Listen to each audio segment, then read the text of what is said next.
नेपाल के पोखरा में सार्क देशों के विदेश मंत्रियों की बैठक से इतर विदेश मंत्री सुषमा स्वराज आज करेंगी अपने पाकिस्तानी समकक्ष सरताज अजीज से मुलाकात। पड़ोस पहले की नीति के तहत सार्क सदस्य देशों के विदेश मंत्रियों से करेंगी मुलाकात। किंगफिशर के मालिक और व्यवसायी विजय माल्या की किंगफिशर एयरलाइंस के मुंबई स्थित दफ्तर किंगफिशर हाउस की आज नीलामी की जा रही है। ये दफ्तर मुंबई एयरपोर्ट के पास विले पार्ले इलाके में है। स्टेट बैंक ऑफ इंडिया इस दफ्तर की ऑनलाइन नीलामी करेगा। किंगफिशर का दफ्तर करीब 4000 वर्ग मीटर का है। बैंक ने नीलामी के लिए इसकी शुरुआती कीमत 150 करोड़ रुपए रखी है। महाराष्ट्र सदन घोटाले में आरोपी एनसीपी नेता छगन भुजबल की 2 दिन की रिमांड आज खत्म हो रही है। आज उन्हें मुंबई की विशेष पीएमएलए कोर्ट में पेश किया जाना है। गौरतलब है कि भुजबल प्रवर्तन निदेशालय की हिरासत में हैं। दूसरी तरफ मनी लॉन्ड्रिंग केस में भुजबल के भतीजे समीर भुजबल को भी आज ईडी दफ्तर पूछताछ के लिए लाया गया है। ऐतिहासिक आधार बिल को मिली संसद की मंजूरी। इस अहम बिल से सामाजिक सुरक्षा वितरण प्रणाली होगी और मजबूत। गोपनीयता के मुद्दे पर वित्त मंत्री अरुण जेटली ने कहा, आधार नंबर से जुड़ी जानकारी का कभी नहीं हो सकता गलत इस्तेमाल। लोकसभा अध्यक्ष ने टीएमसी के कुछ सांसदों के कथित नकदी लेने के स्टिंग के मामले को आचार समिति को सौंपा। संसदीय कार्य मंत्री वेंकैया नायडू ने कहा, सांसदों के आचार से जुड़े मामलों में सच्चाई का बाहर आना बेहद जरूरी। स्टिंग पर तृणमूल सदस्यों ने कहा कि पश्चिम बंगाल में चुनाव से पहले राजनीतिक साजिश के तहत आरोप लगाए गए हैं।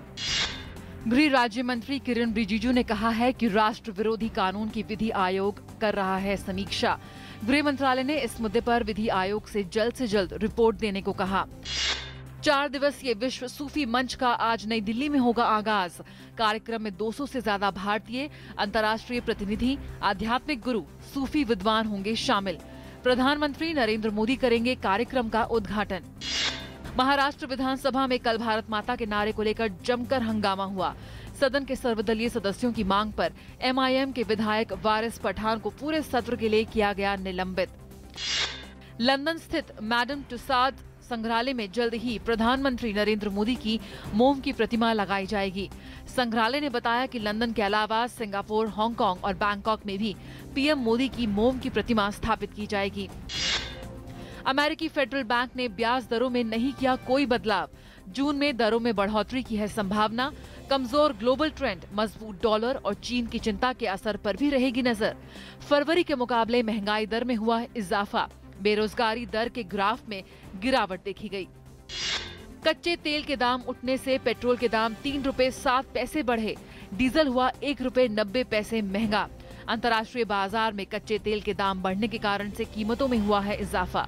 पेट्रोलियम मंत्री धर्मेंद्र प्रधान ने टॉकेथॉन के जरिए दिए तेल और गैस क्षेत्र में जारी रिफॉर्म पर सवालों के जवाब। अमेरिकी जैव प्रौद्योगिकी कंपनी मॉन्सेंटो को भारत छोड़ने के लिए कोई मनाही नहीं।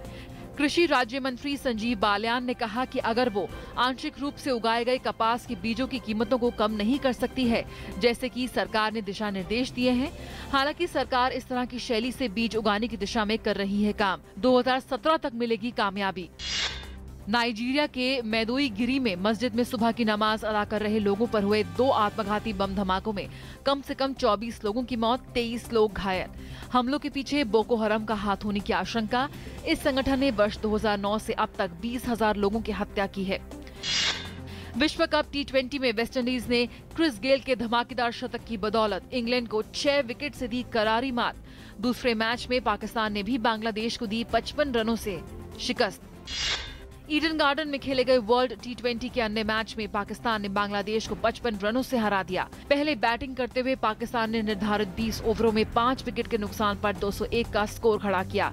जवाब में खेलने उतरी बांग्लादेश की टीम निर्धारित 20 ओवरों में 6 विकेट पर 146 रन ही बना पाई।